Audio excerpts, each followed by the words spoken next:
my foot, my ankle. Somebody help me, please. Oh, Glenn, Vinny. Glenn, say something. What kind of leader are you? Surgery preparation? Yes, surgery. Vinny. No surgery. No surgery. We're fine. We're fine. Ever had a splitting headache and thought, man, I could really go for some medieval skull drilling right about now? Probably not. No. Probably wise.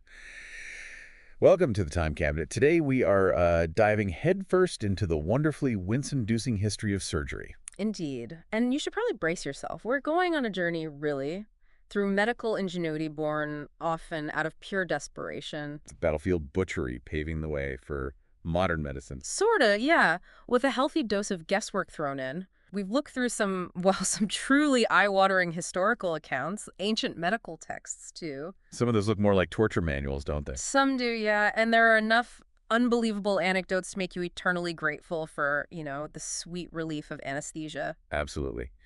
So our mission on this deep dive is basically to trace how these, well, often brutal and frankly terrifying realities of early surgery. That whole learning by doing, but with very high stakes. Exactly.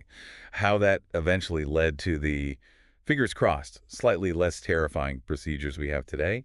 We want to uncover the surprising flashes of brilliance, the sheer grit involved. And let's be honest, a few moments that, looking back, are almost darkly funny. Definitely. Yeah. And if you're a bit squeamish, well, maybe have a cushion ready to hide behind. Good advice. Okay, let's rewind. Way back. Humans have always gotten injured, right? Scrapes. Breaks. Or something much worse thanks to warfare or just, everyday accidents back then. And someone had to try and fix it. We're talking basic bandages, maybe, but also some pretty intense stuff, especially with all the ancient battles. Homer's epics, the Iliad and the Odyssey, they're full of incredibly detailed descriptions of battlefield wounds. It's like an ancient trauma registry almost. That's a great way to put it. And while Homer gives us the vivid stories, we also have things like the Edwin Smith Papyrus from ancient Egypt. It's much older, right? Thousands of years old. And it's more systematic. It lists injuries, treatments. It shows a real sort of early understanding of trauma care. But it seems like ancient India really pushed the boundaries. I read about the Sushruta Samhita. Oh, absolutely. That's a remarkable text. It describes something like 300 different operations. 300? Wow. And around 125 different surgical instruments. We're talking needles, threads. They even used animal hairs for ligation, for tying off blood vessels. Animal hair. That's resourceful. It really was. It shows a significant level of skill and anatomical knowledge for the time. And ligation was crucial for controlling bleeding, which was, a massive problem. And the name for surgeon back then, in Greek, meant working with hands, right? Exactly. It really highlights the physical nature of it. And the consequences if you messed up, well, they could be literal. Some accounts mention hand removal for failed surgeons. Yikes. Talk about pressure. Okay, speaking of high-stakes situations, there's that story about Darius the Great, the Persian king. Ah, yes, the ankle injury. Fell off his horse. Happens to the best of us. So he calls in the Egyptian doctors, supposedly the best, and their fix. Well, apparently one of them just grabbed his ankle and yanked it. Hard. Ow. Just, ow. Darius wasn't thrilled, I take it. Not exactly. He was apparently in agony. But it shows the different approaches back then. The Egyptian way seems quite forceful. So what happened? Eventually, a Greek physician named Democedes saw him, and his advice was much simpler. Basically, rest. And it worked. It did. So it highlights these contrasting philosophies. Sometimes less, or at least less violent, was actually more effective. So you had these hands-on surgeons and then the more scholarly physicians. Was there a bit of snobbery there? Oh, definitely a divide. Hippocrates, the famous Greek physician, had this view. If drugs don't work, use the knife. If the knife fails, use fire. Fire, as in cauterization. Exactly, burning the wound. And if fire didn't work, well, Hippocrates basically said the condition was incurable. Tough luck. So the knife and fire were last resorts. And that use of hot irons, boiling oil, that was for poisoned wounds. Yes, they had this idea that certain wounds, especially deep ones, or maybe from specific weapons, contain toxins. Burning them was thought to neutralize the poison. It shows how different their understanding of infection was. Which leads us nicely, if gruesomely, to the late 15th century. Firearms arrive on the scene. Right. And suddenly surgeons are dealing with these new, confusing gunshot wounds. Small entry point, but often devastating internal damage and infection. What do they think was going on? Well, one prominent surgeon, Hieronymus Brunschwig, had a theory that the gunpowder itself was poisonous. Ah, so that explains why they kept using cauterization, burning out the poison. Precisely. Even though the theory was wrong, it led them to continue this incredibly painful treatment, pouring boiling oil or using hot irons on gunshot wounds. Imagine the agony on top of the injury. I really can't. Then along comes Ambroise Paré, 16th century French military surgeon. A key figure. He's working during the Italian wars, seeing horrific battlefield injuries daily. And the standard treatment for gunshot wounds is Still that lovely, boiling elderberry oil poured right in, agonizing, and often probably made things worse. But then something happens, right? An accident. A fortunate accident, you could say. After one battle, they just ran out of the oil. There were too many wounded. So what did Paré do? Panic. He improvised. He just used a soothing ointment. He made egg yolk, oil of roses, and turpentine. But he was worried. He expected the soldiers who didn't get the boiling oil to be dead or dying by morning. The next morning, he found the soldiers treated with his simple balm were resting relatively comfortably, their wounds looking much better. The ones who got the boiling oil, they were feverish, in terrible pain, inflamed. Many didn't survive. Wow. So basically an accidental experiment proved the standard treatment was harmful. Exactly, and crucially, Paré noticed. He observed the results and questioned the established practice. He wrote about it, saying he felt he discovered something new and better. It was a massive step towards a more empirical, observational approach to surgery. That's incredible. But these surgeons, like Paré, doing all this cutting and burning, they weren't exactly high society, were they? No, generally not. There was that clear split. Physicians went to university, studied texts, diagnosed. Surgeons were seen more as craftsmen, skilled with their hands. Like barbers. I heard they were often linked. They often were, yes. Surgeons and barbers formed guilds together in many places. Barbers had sharp tools. They did minor procedures like bloodletting or lancing boils. So you could get a shave and maybe have a limb looked at. One-stop shop? Sort of, but this association probably didn't help the surgeons' social standing. Physicians looked down on them. Even royalty, like King Philip the Fair of France, reportedly called surgeons robbers and liars. Ouch. Why so much distrust, though, apart from the social stuff? Well, think about it. Surgery was excruciatingly painful. The risk of bleeding to death or dying from infection afterwards was incredibly high. And there were definitely charlatans around, unqualified people promising cures, doing botched jobs. Right. The impurities inhibit the cure. But you will find that with a proper focus, the mind can overcome any amount of pain.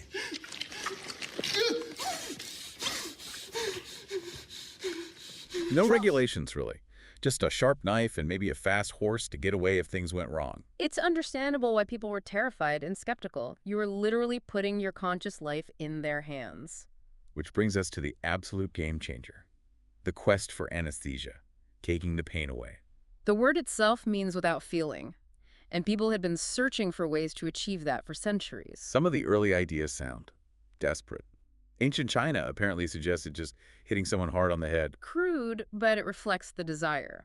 The ancient Greeks tried things like marijuana, mandrake root, trying to find something, anything, to dull the senses. Then we get to the 19th century, and chemists start isolating substances. Chloroform becomes a thing. Yes, James Young Simpson in Scotland famously used it first in childbirth, then surgery. But it was risky. He and his friends apparently had chloroform parties. Parties. That sounds incredibly dangerous. It was. They didn't understand dosage well. Too much chloroform could easily be fatal. And what about laughing gas?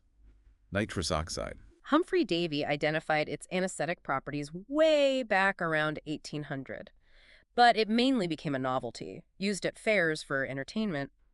People would inhale it and laugh hysterically. Because no one took it seriously for surgery. Not really. A dentist, Henry Hill Hickman, actually experimented with it on animals and proposed it for surgery in the 1820s, but the medical community basically ignored him. Maybe the laughing part put them off. Isn't it funny how dentists pop up again? Yeah. There's another dentist who really pushed it forward, wasn't it? Yes, Horace Wells, an American dentist. In 1844, he saw a demonstration of laughing gas where someone injured themselves but felt no pain. He thought, aha, and tried using it for a tooth extraction. How'd that go? Not well, unfortunately. He did a public demonstration, but the patient groaned or cried out. The audience thought it failed, and Wells was humiliated. Oh, no. But someone else saw potential. Exactly. Another dentist who was there, William Morton, thought Wells was onto something, but maybe needed a stronger agent. He started experimenting with ether. Ether, right, that's the big one. Yeah, that's the one. On October 16th, 1846, at Massachusetts General Hospital in Boston, Morton successfully used ether to anesthetize a patient for the removal of a neck tumor. It's not true. Paul wanted this surgery. He told me he wanted this surgery. The surgeon, John Collins Warren, famously declared, "Gentlemen, this is no humbug." The birthday of anesthesia. Must have been incredible. Absolutely revolutionary, changed everything. But Morton tried to keep the substance secret, calling it lethe, and patent it. Make some money off it. That was the idea. But the medical community figured out it was just ether pretty quickly, and they weren't keen on paying royalties for such a vital discovery. Morton ended up in disputes and didn't really profit. Wow. And ether itself had its own issues later, didn't it? Recreational use. It did, yes. Ether frolics became a thing, and eventually its non-medical use was banned in places like Britain. Even miracle discoveries can have downsides. So anesthesia arrives. How did that immediately change things for surgeons? Apart from the obvious lack of screaming. It completely shifted the focus. Before anesthesia, speed was everything. You had to be fast because the patient was suffering intensely and could go into shock. We mentioned surgeons like Larry during Napoleon's wars. Right, his supposed 7-minute amputation assembly line. And Robert Liston in London, famous for his incredible speed. Under 3 minutes for a leg amputation, reportedly. But speed sometimes meant mistakes. Sometimes spectacular ones. Liston is famously, maybe apocryphally, credited with the only operation with a 300% mortality rate. He supposedly amputated the patient's leg so fast he also took off his assistant's fingers, and both died of sepsis, and he supposedly slashed the coattails of a spectator who died of fright. Okay, that sounds unlikely, but it paints a picture. It illustrates the point. Speed was prized above almost all else. Anesthesia changed that completely. Surgeons could finally take their time. Exactly. They could be careful, deliberate, perform more complex procedures that were simply impossible before. Less traumatic for the patient, better outcomes. Precision replaced pure speed. It really allowed surgery as we know it to begin. It truly did. It was the dawn of modern surgery in many ways, but there was still one massive piece of the puzzle missing. The bit that makes you really grateful for modern hospitals. Hygiene. Or the complete lack thereof. It's hard for us to even picture it now. Surgeons often wore the same coats for operation after operation. The famous black coats, stiff with dried blood and pus, seen as a badge of experience. Grimly, yes. Operating tables weren't routinely cleaned between patients. Instruments might get a quick rinse in water, maybe? Hand washing. Optional at best. Oh, God. It's amazing anyone survived surgery back then. Infection rates were astronomical. Post-operative sepsis or hospital gangrene killed vast numbers of patients, even after technically successful operations. So how did that change? It seems so obvious to us now. It wasn't obvious then. The big breakthrough really comes with Ignaz Semmelweis in Vienna in the 1840s. Right, the story of the 2 maternity clinics. Tell us about that. Okay, so Vienna General Hospital had 2 clinics. One was staffed by midwives, the other by medical students and doctors. And the death rates were wildly different. Dramatically. In the midwives' clinic, the mortality rate from puerperal fever or childbed fever was relatively low, maybe 4%. In the medical students' clinic, it was terrifyingly high, sometimes hitting 30%. 30% of women giving birth there died. 30%. And no one knew why. No one. Theories flew around miasma, bad air, cosmic rays, stress. Semmelweis was deeply troubled by it. He tried changing birthing positions, ventilation. Nothing worked. Until a tragic accident gave him a clue. Yes. His friend and colleague, a pathologist named Jacob Kolechka, cut his finger with a scalpel during an autopsy and died shortly after from symptoms very similar to childbed fever. And Semmelweis made the connection. He had a horrifying realization. The medical students routinely performed autopsies on women who had died from childbed fever and then went directly to the maternity ward to examine pregnant women or assist with birth. Without washing their hands properly. Exactly. They were carrying what Semmelweis called cadaveric particles, or poison, from the dead bodies to the living patients on their hands.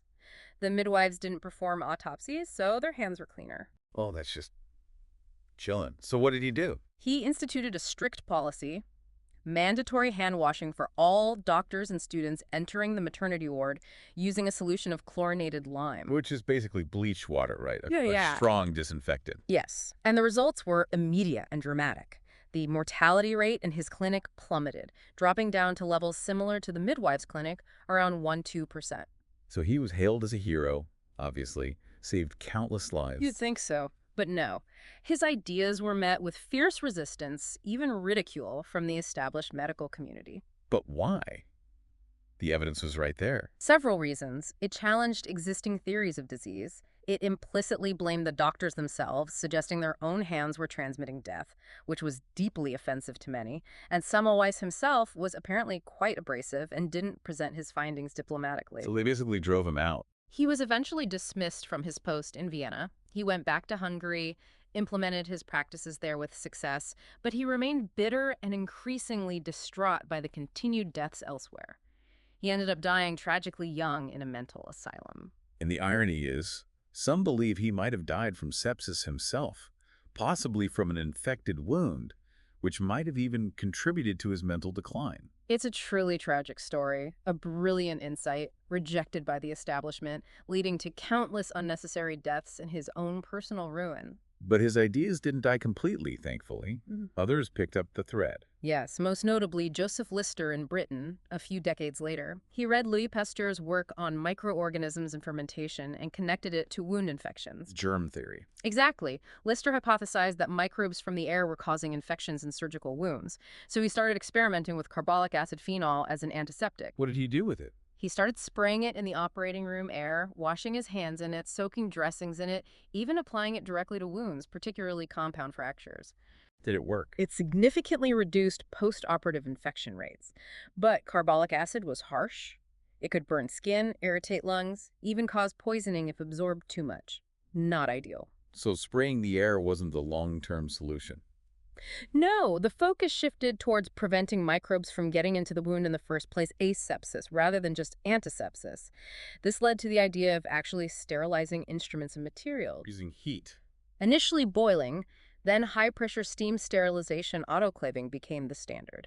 And again, there was resistance. Some prominent surgeons, like Theodor Billroth, who was actually in Vienna around Semmelweis's time, were initially skeptical about these invisible germs. It seems like every major advance faced pushback.